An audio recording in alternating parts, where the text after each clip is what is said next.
Hi everyone, कैसे हैं आप लोग। तो आप सभी ने देखो इलेक्ट्रिक फील्ड पढ़ लिया है, फोर्स पढ़ लिया है, एनर्जी पढ़ लिया है, ठीक है। तो अब हम लोग यहाँ पे ध्यान से समझने की कोशिश करते हैं कि भाई क्वेश्चन कह क्या रहा है। छोटा सा मैकेनिक्स लगेगा, ठीक है, और इलेक्ट्रोस्टैटिक्स के बेसिक कॉन्सेप्ट्स लगेंगे।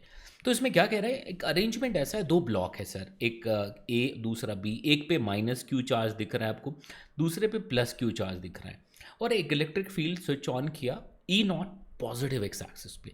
इन दोनों के बीच में जो स्प्रिंग कनेक्टेड है उसकी स्प्रिंग कांस्टेंट के गिवन है, ठीक है। अब आपसे कह रहा है the wall touching A is also non conducting, सभी नॉन कंडक्टिंग है तो कहीं पे भी इंडक्शन जैसा कोई चक्कर नहीं आना है।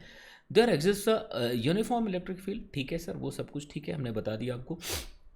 Find the value of minimum positive charge Q, ठीक है, so that block A subsequently leaves contact with the wall, मतलब ये वॉल के साथ कॉन्टैक्ट लूज कर ले सर।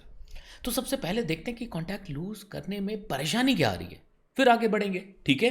तो अगर आप कॉन्टैक्ट लूज करने में परेशानी की बात करते हो तो सबसे पहले तो हम देखेंगे फील्ड के ऑपोजिट डायरेक्शन में एक फोर्स लग रहा है which is E not into Q, जिसकी वजह से ये उसके साथ चिपक के रहना चाहेगा, क्योंकि नॉर्मल फोर्स लग रहा होगा वॉल से और ये इसको बैलेंस कर रहा होगा, और ये दोनों, क्योंकि अगर वॉल नहीं होता तो ये इधर भागता, वॉल के प्रेजेंस की वजह से ये नहीं भाग पाएगा बट उसके कांटेक्ट में रहेगा।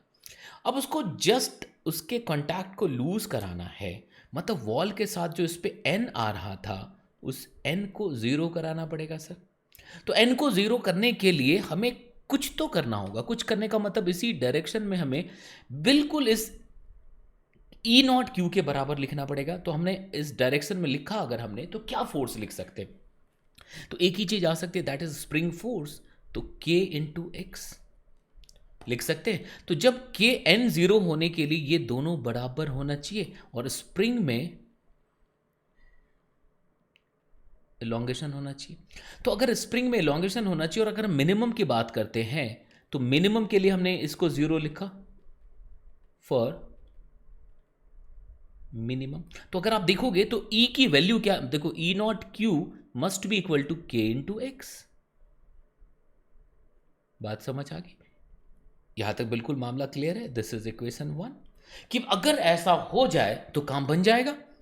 अब यहां पे फंसते हैं बच्चे, यहां पे सेकंड पे भी एनएलएम लगा देते हैं और कहानी गलत कर लेते हैं। मतलब ये तो लगातार कांटेक्ट में ही है, तो इस बी को एटलीस्ट एक्स चलना पड़ेगा, इस बी को एटलीस्ट एक्स से तो चलना ही पड़ेगा सर। अब मिनिमम अगर एक्स तुम्हें चाहिए, मिनिमम फील्ड चाहिए, मिनिमम क्यू चाहिए, तो क्यू ई तो गिवन है, तो अगर मिनिमम क्यू इस चीज को एंश्योर करना है तो यहां पे आके वी को जीरो करना पड़ेगा, and this is not the equilibrium position. इसके बाद फिर से वो चलेगा क्योंकि इस पे नेट फोर्स लग रहा होगा, तो यहां पे वी जीरो होना पड़ेगा इन ऑर्डर टू एंश्योर। क्यों ऐसा किया, for because we need minimum Q ना, फॉर मिनिमम क्यू। बिल्कुल क्लियर है मामला। तो जब भी ऐसा सिचुएशन बनता है we should use work energy.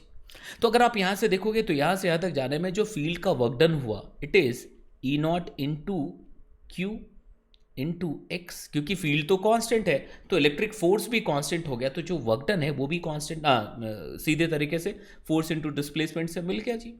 Positive में क्यों लिखा, क्योंकि फील्ड के डायरेक्शन में है डिस्प्लेसमेंट। स्प्रिंग फोर्स का वर्क डन माइनस हाफ के एक्स स्क्वेयर हो जाएगा। तो हमने ये टोटल वर्क डन, हमने ये जो लिखा this is total work done by all the forces, it should be equal to change in kinetic energy. तो चेंज इन काइनेटिक एनर्जी लिखनी है तो फाइनल भी जीरो वेलोसिटी, और चलना जब शुरू किया था तब भी वेलोसिटी जीरो थी, तो इसको जीरो लिख सकते हैं क्या। तो एक इक्वेशन इधर था, दूसरा इक्वेशन इधर से मिल गया कि E nought Q must be equal to K X by two. This is equation two. और अगर हम यहां से देखें तो बड़े आराम से इन दोनों को देखोगे तो ई नॉट क्यू के प्लेस पे के एक्स रख देते हैं सर, ठीक है। यहां तक बात समझ आ रही है। तो यहां से देखो ई नॉट के प्लेस पे के क्यू बाई क्यू रख देते हैं, तो जैसे इसको यहां पे पुट कर देंगे तो हमें क्यू मिल गया क्या, समझ आ गई बात। इसका मतलब अगर इन दोनों को रिलेट करते तो क्यू अगर क्यू बाई टू हो जाए तभी काम बनेगा सर। ये कैसे, ये एक बार चेक कर लीजिएगा, ठीक तो लिखा ना नहीं, ठीक है। ई नॉट की वैल्यू क्या रख देंगे हम सर, ई नॉट इज के Q by Q into Q, sorry sorry sorry, वही मेरे को लगा कुछ घपला तो नहीं कर दिया, ठीक है। तो ये क्या आ गया सर, के x/2। अब देखो के एक्स चला गया सर, तो ये जो q होगा, ठीक है, एक मिनट, जो q हो जाएगा sir, this is the answer. तो बिल्कुल क्लियर है मामला। तो चलिए फिर मिलते हैं दूसरे क्वेश्चन में आपसे। ओके।